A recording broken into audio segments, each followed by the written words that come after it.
Supreme court ने ये कहा ईवीएम मशीन से फ्री फेयर एंड ट्रांसपेरेंट चुनाव नहीं हो सकते। अभी इतना बड़ा फैसला आया, मगर ये जो मीडिया है, इस मीडिया ने उसकी लाइन तक नहीं छापी। लोगों को बड़ा आश्चर्य लगता है, गांव देहात के लोगों को तो पता ही नहीं है ऐसा कुछ गड़बड़ हो रहा है और इसकी कोई मीडिया दखल भी नहीं ले रहा है। तो ये जो सत्ता में बैठे हुए लोग हैं, ये हमारे पुराने दुश्मन हैं। इन्हीं लोगों ने हमारे महापुरुषों को छला, उनको विरोध किया, उनकी हत्याएं तक की, और आज वो वही व्यवस्था, पुरानी व्यवस्था को पुनर्जीवित कर रहे हैं। देश में लोकतांत्रिक ढांचा है, उसके खिलाफ जाना यानी राष्ट्रद्रोह है। प्रधानमंत्री को इसलिए नहीं बुलाया कि वो रात दिन घंटा बजाते रहे। प्रधानमंत्री संसद के उद्घाटन के नाम पर लेट रहा है, पंडों के सामने लेट रहा है, होम हवन कर रहा है, यज्ञ कर रहा है। इसलिए देश के संविधान में लिखा है उसको ये काम करना है। मगर वो योजना बनाकर मैसेज दे रहे हैं हमारे लोगों को कि आप क्या कर लोगे, हम ऐसा कर रहे हैं, आप क्या कर लोगे। इसलिए साथियों, योजना बनाकर हमारा दुश्मन षड्यंत्र कर रहा है, हमें संगठित रूप से उसको जवाब देना होगा, क्योंकि ये लोकतंत्र का मामला है।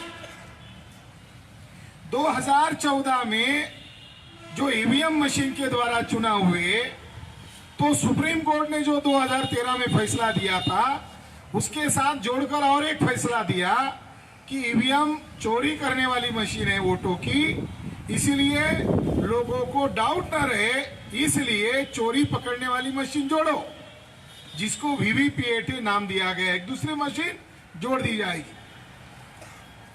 अब ईवीएम मशीन इलेक्ट्रॉनिक आंकड़ा है, उसका कोई सबूत नहीं है, आंकड़े कोई सबूत नहीं है, पता नहीं चल रहा है किसका है।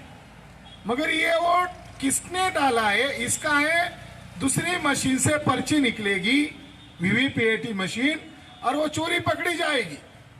मगर 2014 में चुनाव हुआ, 15 लाख बूथ होते तो 15 लाख ईवीएम मशीन है, तो जितनी ईवीएम मशीन है उतनी वीवीपीएटी मशीन लगानी चाहिए थी कि नहीं चाहिए थी।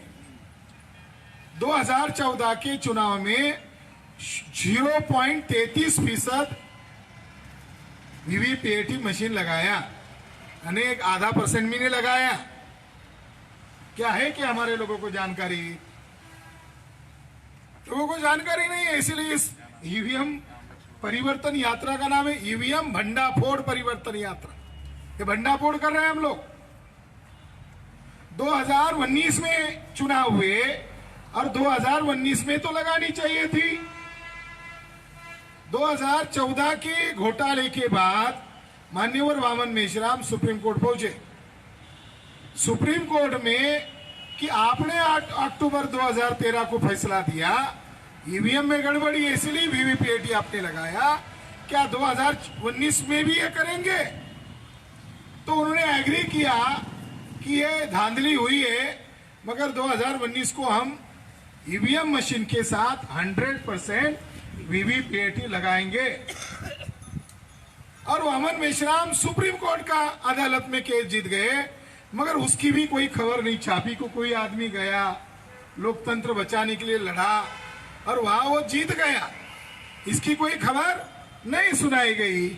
मगर बीजेपी के लोग जब खतरे में पहुंचे कि अब 2019 के चुनाव में 100% वीवीपीएटी लगाया जाएगा, तो नरेंद्र मोदी तो जीत कर नहीं आएगा, तो उन्होंने फिर से कांग्रेस वालों के साथ मीटिंग करवाया और कहा कि विपक्ष के तौर पर अब कांग्रेस बड़ा नेता हो, बड़ा दल है, तो आप बाहर डिमांड करो अलग और कोर्ट में डिमांड करो अलग।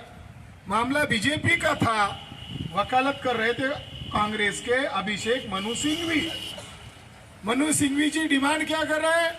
2% मिलान कराओ। वामन मेश्राम फैसला जीत गए, 100% मिलान कराओ। अभिषेक मनु सिंघवी कितना डिमांड कर रहे हैं? 2%। विपक्ष कितनी डिमांड कर रहे हैं? 50%। तो उन्होंने देखा कि ये लाया ही है वामन मेश्राम के फैसले के खिलाफ माहौल बनाने के लिए। और उन्होंने 2% लगाने के लिए कहा। 50% वाले कहने वाले लोग भी धोखेबाज है। तो 2019 के चुनाव में कितना लगाया? केवल मात्र 20,000 वीवीपीएटी की गिनती करवाया। ये कितना बड़ा धोखा हुआ। 2019 में नरेंद्र मोदी जिस वाराणसी के लोकसभा चुनाव के लिए खड़े हुए, वहां कुल वोट की संख्या है 11 लाख, मगर निकले 12,87,000। दूसरों की छोड़ो, नरेंद्र मोदी जिस सीट से चुनाव लड़े, वहां किसने वोट डाले? मरे हुए लोगों ने आकर वोट डाले क्या? अभी ये नगर निगम के चुनाव हुए आपके प्रदेश में, सपा पार्टी की कैंडिडेट थी, वो निषाद लड़की महिला काजल निषाद, वो रो रही मीडिया के सामने कि मैं कैसे आ रही, और उसने डिक्लेयर किया, वो कह रही है कि जहां पर हम मेयर की सीट के लिए खड़े हैं वहां कुल वोटर की संख्या 3 लाख 3.5 लाख है, मगर निकले हैं 5 लाख 4,84,000 कुछ आंकड़ा है, इतने निकले। कितना बड़ा घोटाला है आपके प्रदेश में। अभी ये घोटाला हुआ तो 2024 का साल कैसे रहेगा जब ये चुनाव लड़ेंगे? तो जिनको आवाज उठानी चाहिए थी वो घर के बाहर नहीं निकालना चाहते। लोगों को चाहत पैदा कर रहे हैं कि सीएम बनेंगे, पीएम बनेंगे, और लोगों के वोटों की चोरी हो रही है, उनको दिखाई दे रहा है, बोल नहीं रहे हैं, तो समाज को कौन जागरूक करेगा? ये तो सत्यानाश का कार्यक्रम चल रहा है।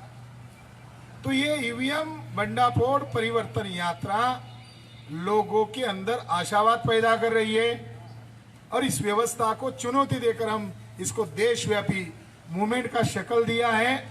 और 2024 के पहले ईवीएम में जो गड़बड़ी हो रही है, यही गड़बड़ी बरकरार करते हुए 2024 में अगर वो चुनाव लड़ेंगे तो माननीय आदरणीय वामन मेश्राम साहब ने ऐलान किया, ये ऑल इंडिया में ऐलान चल रहा है कि 2024 के पहले हम भारत बंद करेंगे। ये मामले पर